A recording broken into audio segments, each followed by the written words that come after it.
Let's talk today about setting up the final exam.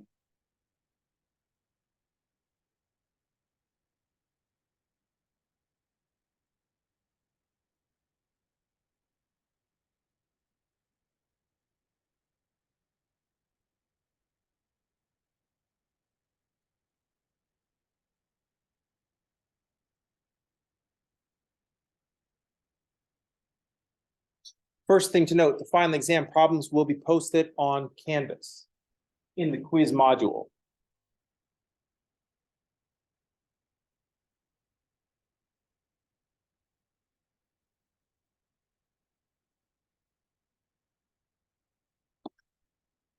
Final exam problems will be posted on Canvas in the quiz module.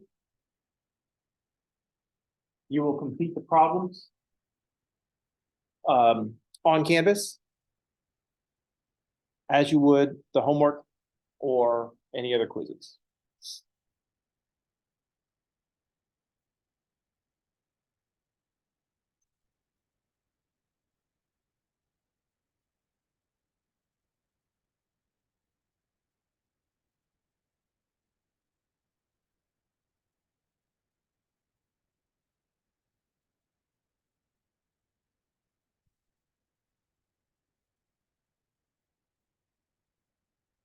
Problems will be completed on Canvas.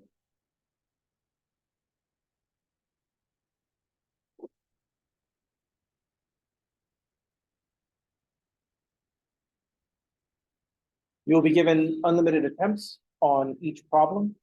You will be given unlimited time for each problem. So the problems aren't timed, and you can go back and fix them if you need to.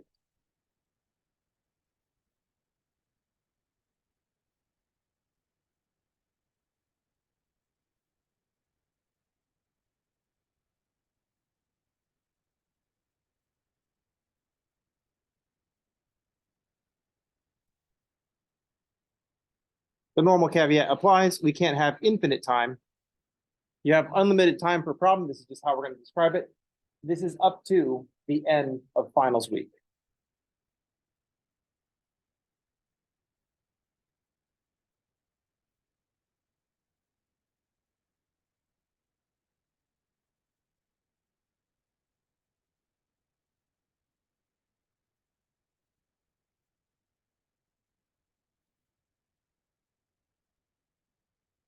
So the end of finals week is Friday, 26th May, 2023. So you have unlimited time up until then.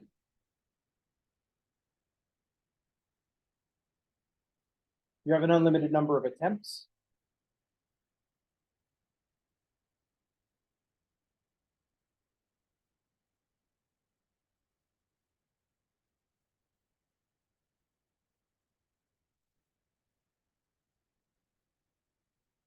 Under the same conditions.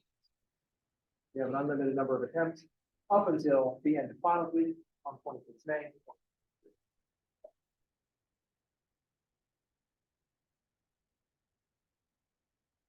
Some of the problems will be graded automatically.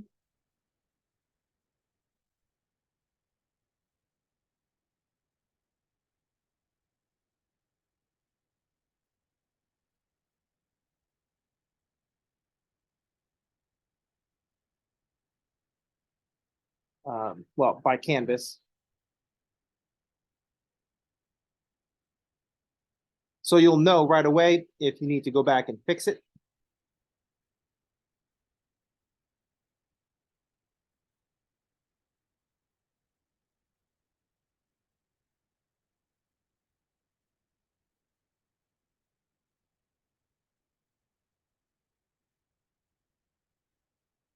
But some problems will be graded by me. So I have to go in, look at your response, and assign a grade. And so you'll have to wait until I have graded the problem to know if you need to go back and fix it. If you already know that you need to go back and fix it, you can always just make another submission. Canvas will show me your most recent submission. So if you know that one is wrong, you can go back and fix it before I've graded. But otherwise, if you want to know if you are correct or not, you will have to wait until I graded it. Some Professor? problems. Professor? Professor, can Yes. you hear me? Uh, Yes, quick question. Will the work need to be shown? depends on the problem, and it'll state that in the problem. Okay, thank you.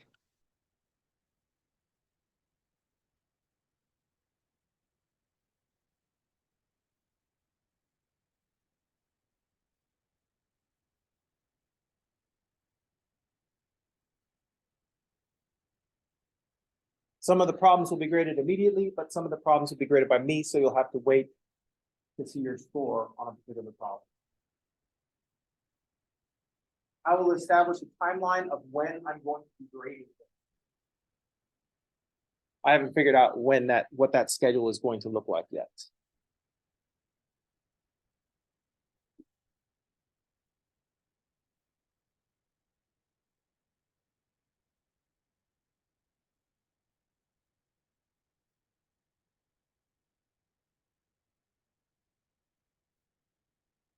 A grading schedule will be announced though, once I decided what my schedule is going to look like. I can pick the days that I'm gonna do Cal 3 final grading. That way you'll know the following day you can check to see if you need to make any revisions to your problems.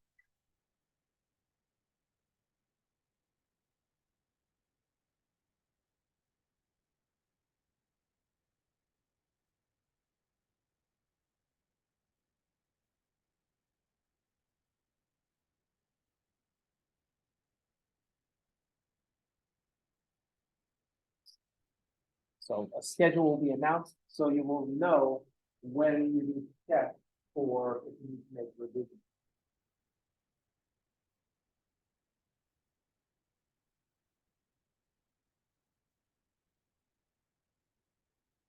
The last grading day, the last time I will be making, the last grading schedule before your final submission will be on Thursday, 25th.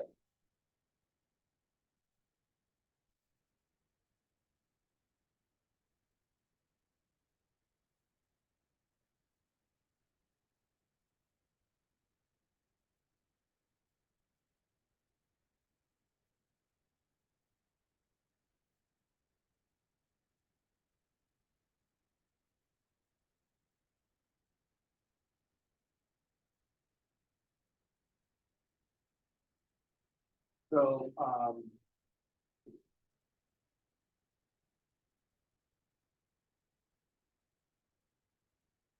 the last time I will be grading things is on that where you'll have an opportunity for revisions on Thursday.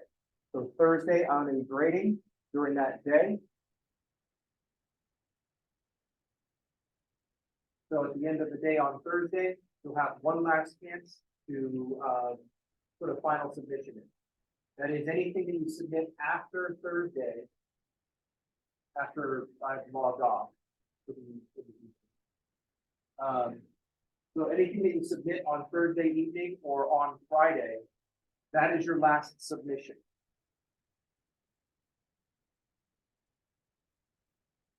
So after this day is your last submission.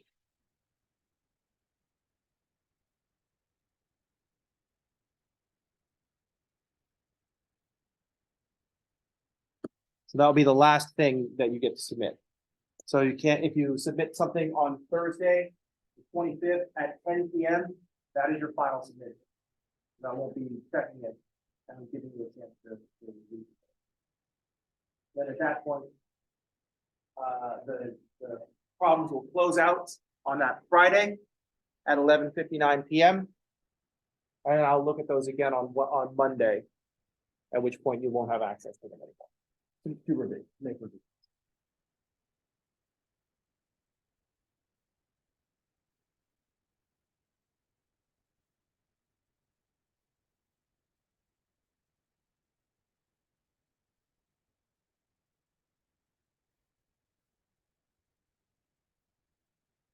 As far as percentages goes and working out your percentage, this is just on total points now. So just take the number of homework points we have, and add up the number of final exam points we have, plus the number of any graded discussions or anything else. that has points attached to it, and then you can work out percentages from there. Scoring on problems, I tend to not do partial credit. Like is a problem that has 4 parts to it, each part is worth 4 points. If there's something wrong, I generally just go 0 out of 4 because you have an opportunity to fix it.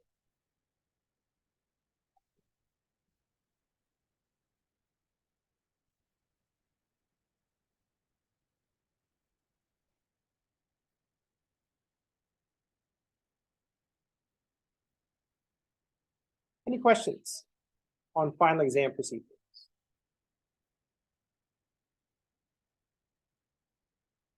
There was a question earlier about showing work or showing calculations. Some of the problems don't really lend themselves to showing steps, and for the most part, I don't like to see steps. Some of the problems are, tell me the double integral, or tell me a triple integral that will give the area of this solid that I have described. In which case, I don't want the volume. I don't want the volume of the solid that's being described. I want the integral that will tell us the area of the solid being described. So there's not really steps or work to generate that. I just want the double integral that will lead to the volume. But as far as showing calculations,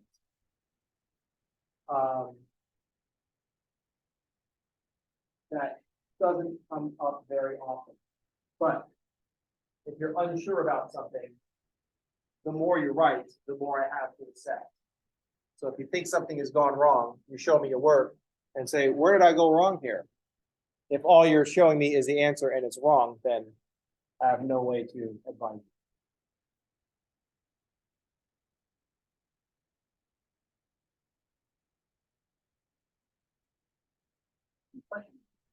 On procedure.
Work of Canvas. Canvas has 2 things. It has assignment and it has quiz.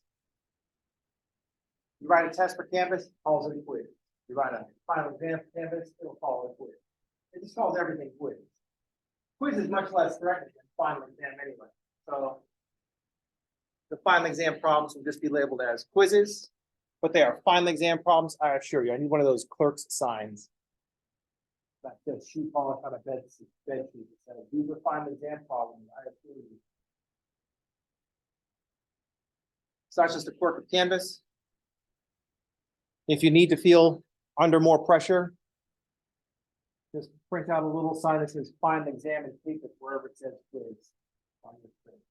Go, oh no, this is now more threatening. If that's too much, then just take that off. It's like, oh, it's good. Or put on a less threatening label. Fun, happy discussion.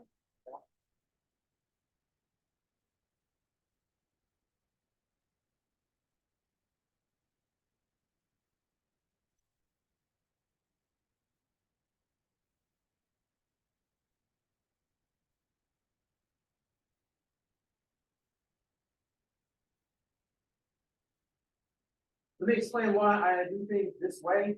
I don't know if I've made this clear, but here's why I do things the way, the reason I do things.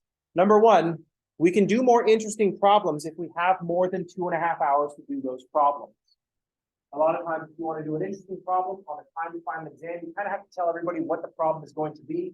In which case, why don't you just like have them working on the problem be part of the process?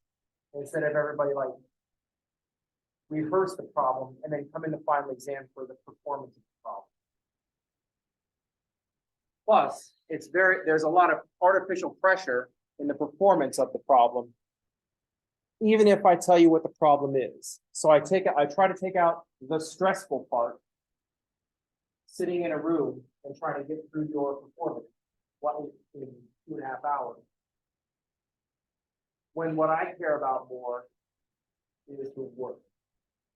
So let's just have more time to work through the problem. You can't really do very interesting problems if they're going to be a surprise.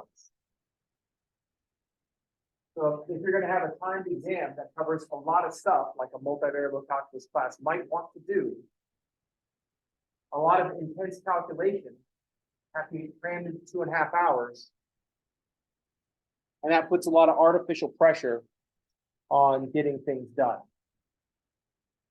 Some of you are going to be very good at dealing with that. You sit down, you can start doing do problems. You look at a problem, you don't know what to do, and you can easily move on. Not everybody has that ability. Not everybody has that skill where they come across a problem and can just put it aside while they go do something else.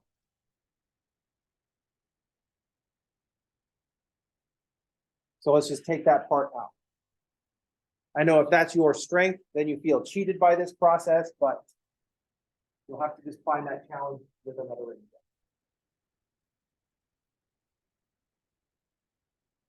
So that's my primary reason. I can ask more interesting questions that are more involved, and I can get more of what I want out of working a problem. You thinking about what's going on, rather than just you learning some performance and then performing the problem.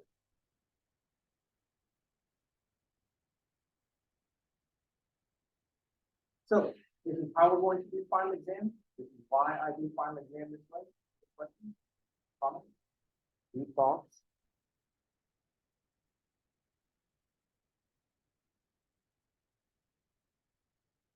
As far as tips for how to deal with it, let's go on to stage 3, how to deal with an exam that's structured this way. Do not open up the problems on Wednesday the 24th. I made a commitment like a year ago. When there's something really obvious, just say it, because maybe someone doesn't know, right? Like the other day when I'm like, oh, prime numbers. Like, oh, wait, what's prime numbers?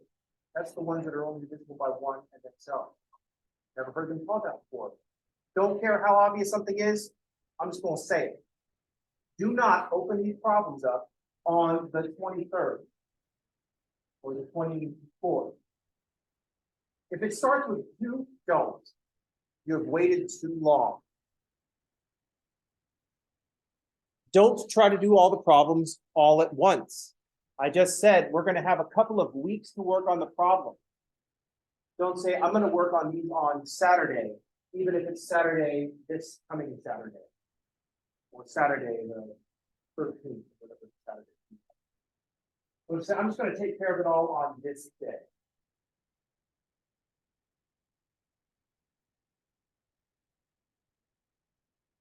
My recommendation, because you have multiple weeks to work on the problems, look at the problems first. Your first pass through the problems, don't do any of the problems.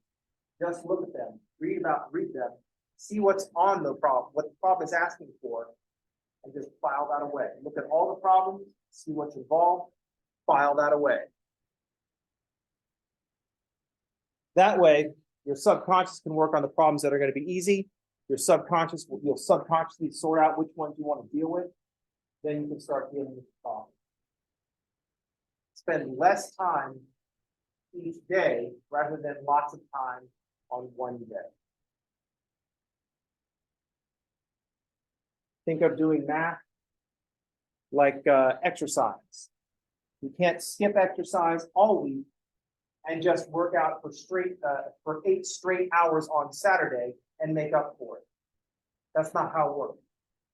Math is definitely a function of time, But that function of time has diminishing returns the more you spend at one time. Maximum amount of time you should spend in concentrated work is like 45 minutes. That's pretty long. You spend, well, once you hit 45 minutes, unless you're right at the end of what you're working on and you see exactly where things are headed, stop. If you're starting to get annoyed after a half an hour, you need to stop. And you need to walk away. This is why you don't want to open up the problems on the 24th. Because on the 24th, you won't have time to get stressed and walk away. Because you have to get the problems done. And now, not only are you stressed because you can't get the problem done, you're stressed because you don't have enough time. Do not procrastinate. Do not tell yourself that you work better under pressure. That is a lie. Ask me how I know. You do not work better under pressure. That is the part of your brain that doesn't want to do work right now.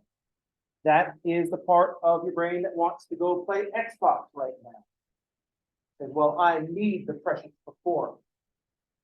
Bullshit. That is just you not wanting to work. The more you tell yourself that you work better under pressure, the more you are training yourself to just put shit on. And I don't care that it's worked in the past. I don't care. So I wrote this my last paper, 10 pages long. I wrote it the night before. I got an A on it. Well, fucking bully for you. That was luck. That luck runs out.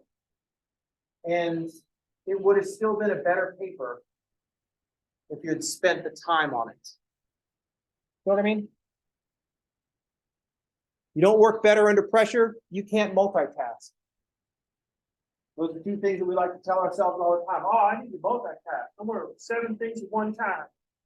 It's like, oh, you're now 7 times shittier on all those things. It makes everything you're doing worse.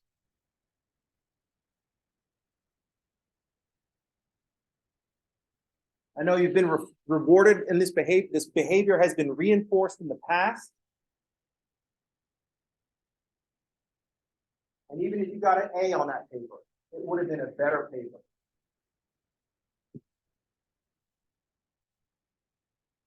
Any questions?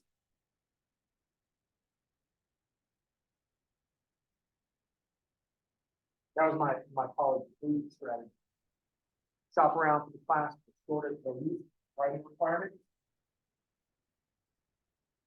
To try to find out which teachers were the most lenient with regards to granting extensions. I would take a longer paper if I knew the professor would grant extension. That way, when the paper is due on the 25th of May, I can ask for an extension on 25th of May to start on the 5th.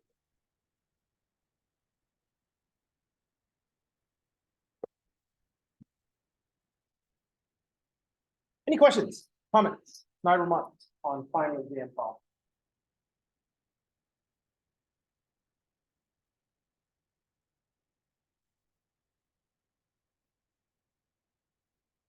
Here's the structure for the rest of the semester. So we still have meetings next week for week 16 and the week following for week 17. Once I post the problems, then what we're going to spend class time on is discussions about those problems. So we'll come in and I'll discuss one of the problems. I'll try to clarify anything that's going on with the problems. Like, oh, here's what I want in this problem. And we can discuss what our strategy is. Because I don't want anybody looking at the problem and being completely lost as to what to do. If you look at the problem and say, oh, I do not know what is being asked of me in this problem. That way, on problem 4, what I care about is the fundamental theorem of calculus. And here's what's going on. And I'll describe any kind of, some of the problems involve solids, and I'll describe what those solids are. All right. So I'm working on editing the problems. I hope you're hoping to get most of the problems posted tomorrow on the Canvas. I want to give you fair warning. Today we talked about use the word final exam a lot during the day. desensitized to the threat of final exam. Let you know that problems will start showing up tomorrow. So when you go on the Canvas, you see a bunch of entries in the quiz, you're not like, oh no! You knew that was coming. So I told you this was coming, you knew it was coming, or that you prepared. So in the last.